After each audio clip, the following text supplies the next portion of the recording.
দুধ খাচ্ছিস না কেন? দুধ আছে তো।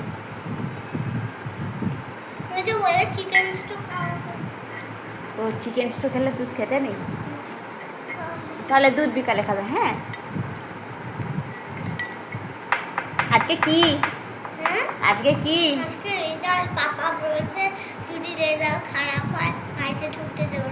তাহলে কোথায় যাবি?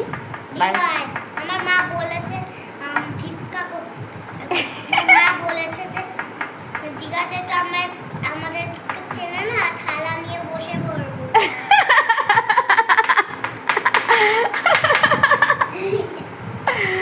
আপনার কি রেজাল্টের ব্যাপারে আপনি কি বলবেন?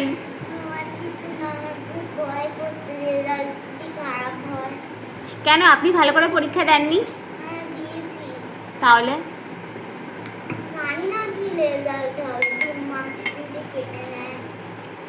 টু মার্কস কাটবে? আর 2 মার্কস কাটলে কাটবে। আপনি চুল বাঁধেননি কেন? এরকম পাগলির মতন খেতে বসেছে। আমি আজ সকালে আগে উঠেছি, কিছু করতে পেরেছি। সব সময় লাগিয়ে রাখে একদম। জানো গাইস, তো আমার পেছনে খুব লাগে। কি করা যাবে আর? এখন চা বিস্কুট খেতে বলেছি, ওটা আমি নিতাম। আচ্ছা ঠিক আছে, চলো তাড়াতাড়ি চা বিস্কুট খেয়ে আমাদের আবার ব্রেকফাস্ট করে তারপরে আবার রেজাল্ট আনতে যেতে হবে। চলো চলো তাড়াতাড়ি। তোমার ভিডিও করো না, আমি করে দেবো। দাঁড়াও, এরকম করে করা যাবে না।